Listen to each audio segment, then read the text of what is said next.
Bonjour à tous et bienvenue sur ma chaîne.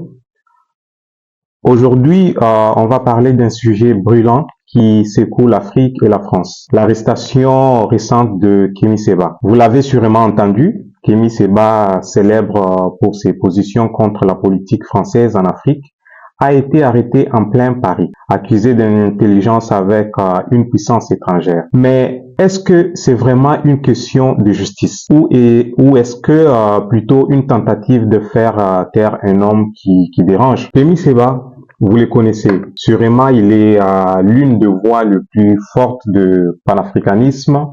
Il milite depuis des années contre ce qu'il appelle les néocolonialismes français. En juillet 2024, si je ne me trompe pas, il a même perdu sa nationalité française. Et pourtant, ça ne l'a pas arrêté. Le mois dernier, il a été arrêté par la DGSI, une forte sécurité intérieure en France, en pleine rue de Paris, par des agents cagoulés, et ça flippe toutes ces histoires-ci. Selon son avocat, Juan Branco, cette arrestation n'est rien d'autre qu'une tentative d'intimidation selon son avocat. Les autorités françaises accusent Kémy Séba d'intelligence avec une puissance étrangère. Qu'est-ce que ça veut dire? En gros, il serait en contact avec un pays étranger pour agir contre la France. Mais quelle est cette puissance étrangère? Pourquoi cette accusation tombe maintenant? Ça fait poser beaucoup de questions. Juan Branco, son avocat, dit que c'est un coup monté pour faire peur aux militants africains qui osent s'élever contre la France. Vous en pensez quoi aussi? Est-ce que ces accusations sont fondées ou c'est qu'elles visent à détruire la réputation de Séba et à empêcher de continuer son combat? Kémy Séba critique depuis longtemps la présence de la France en Afrique. Il accuse le gouvernement français d'avoir encore une influence énorme politiquement, économiquement et militairement. On sait tous que l'armée française est encore présente dans plusieurs pays africains. Alors, est-ce que l'arrestation de Séba n'est pas liée à ces prises de position contre cette présence? C'est une question, c'est une vraie question, car la France a déjà été accusée par certains de museler les opposants africains, notamment à travers de moyens judiciaires. Est-ce que c'est encore un exemple? Depuis son arrestation, il y a eu des réactions en Afrique et en France. Beaucoup de militants panafricanistes crient au scandale et à l'injustice. Pour eux, c'est clair, on veut faire taire une voix importante qui parle pour la souveraineté des pays africains. D'un autre côté, certains pensent que la loi doit s'appliquer à tout le monde, y compris Kémy Séba, même s'il est une figure importante une figure importante du militantisme. Vous, qu'est-ce que vous en pensez? Est-ce que c'est de l'intimidation politique ou disons que c'est une arrestation légitime? Commentez en dessous et dites-nous ce que vous en pensez aussi. Donnez-nous vos avis et on pourra le commenter ensemble. Avant de terminer cette vidéo, je pense qu'il est important de revenir sur l'histoire des controverses autour de Kémy Séba et son rôle dans le mouvement, dans le mouvement panafricaniste. Cette arrestation n'est pas la première. En fait, Kémy Séba a déjà été arrêté à plusieurs reprises pour ses actions militantes. En 2017, il a été emprisonné au Sénégal après avoir brûlé un billet de 5000 francs CFA lors d'une manifestation contre la France-Afrique. À l'époque, il dénonçait l'emprise monétaire, l'emprise monétaire de la France sur les pays africains, et cet acte avait fait de lui un héros pour beaucoup de jeunes Africains. Cette arrestation avait suscité un immense soutien populaire et Kémy Séba avait été relâché après quelques jours. Mais ce n'est pas seulement en Afrique que Kémy Séba est actif. Il a également du soutien en Europe et dans les Caraïbes, et partout où il passe, il dénonce la mainmise des anciennes puissances coloniales. On voit bien que son message trouve un écho auprès de nombreux militants de la cause panafricaine. Mais est-ce que ces actions sont trop radicales au point de le mettre constamment en danger avec des autorités ou bien sont-elles nécessaires pour faire avancer la cause panafricaniste? C'est une question à débattre. Il faut aussi se demander si ces arrestations ne contribuent pas à renforcer son aura de combattant pour la liberté, tout en créant un climat encore plus tendu entre la France et les pays africains. Certains disent que plus on tente de le faire taire, plus son message devient fort et populaire. Alors, est-ce que les autorités ne jouent pas à sa faveur, même en l'arrêtant constamment? Alors, Kémy Séba ne milite pas uniquement contre la France. Il critique également les élites africaines qu'il accuse de collaborer avec les anciennes puissances coloniales. Son organisation Urgence panafricaniste est très active et attire de plus en plus de jeunes Africains qui se sentent trahis par leur gouvernement. Ces mouvements posent aussi des questions importantes sur l'avenir de l'Afrique.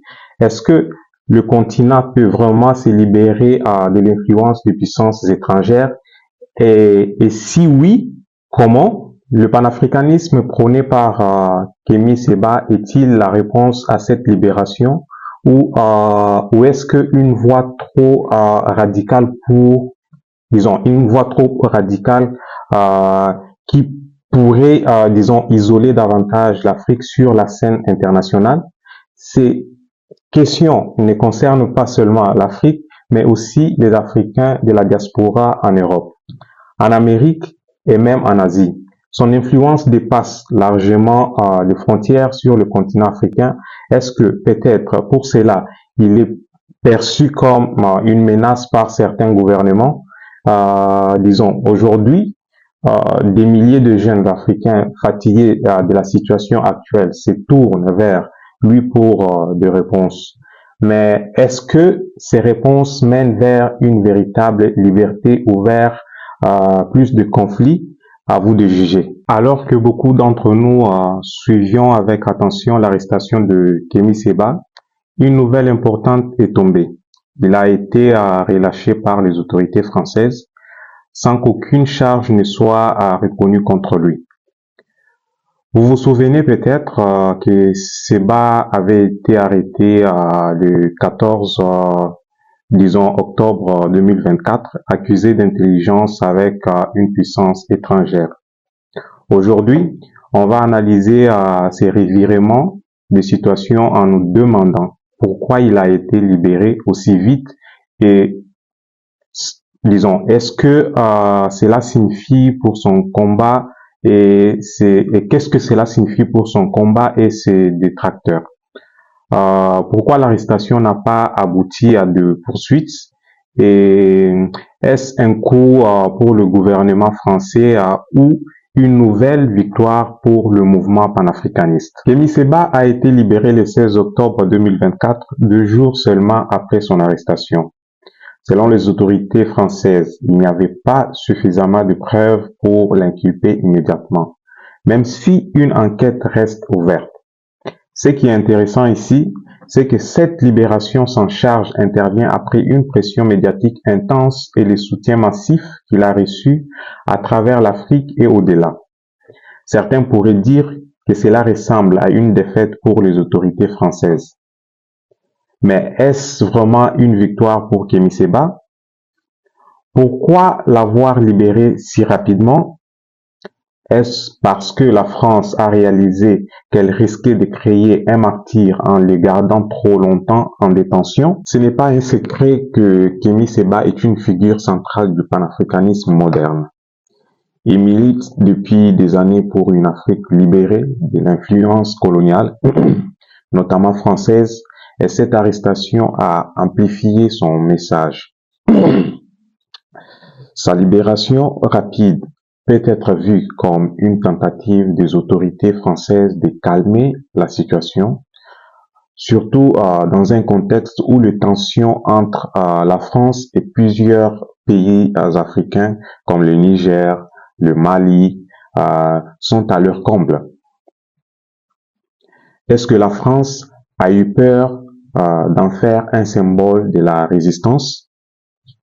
De notre côté, est-ce que cette arrestation et cette libération ne renforcent pas encore plus la position de Kémy Séba sur la scène internationale, le plaçant comme un opposant direct à l'ordre mondial actuel? Avec sa libération, Kémy Séba n'a pas tardé à prendre la parole.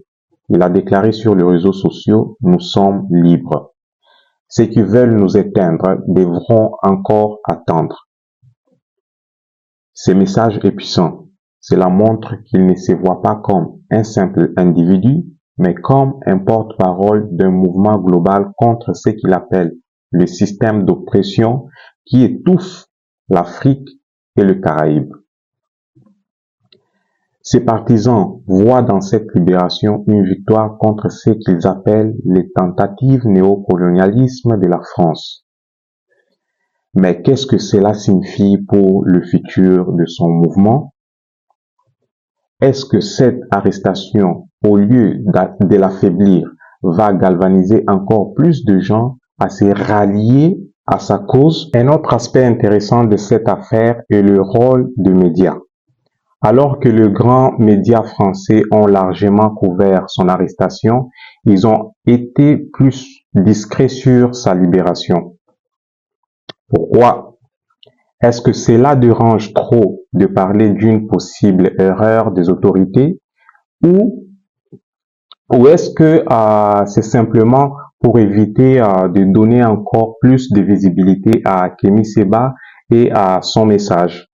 En Afrique, en revanche, sa libération a fait le gros titre, renforçant son image de résistant face à l'impérialisme. Ce qui est clair, c'est que cette affaire n'est pas seulement une question judiciaire, mais bien un enjeu médiatique et politique. On est face à une bataille d'image où chaque camp tente de manipuler l'opinion publique à son avantage. Merci à tous d'avoir suivi cette vidéo.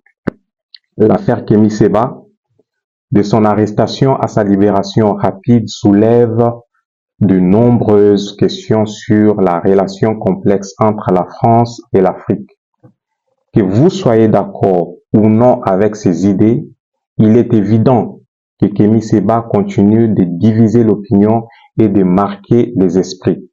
Son arrestation a mis en lumière des enjeux profonds sur les souverainetés africaines et l'influence de la France, tandis que sa libération sans charge pose des interrogations.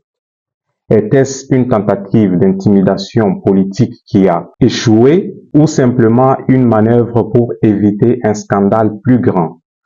En fin de compte, cette affaire renforce-t-elle encore plus sa popularité et son influence dans le mouvement panafricaniste?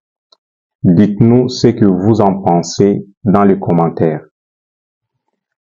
Pensez-vous que cette affaire va changer le cours du combat panafricaniste?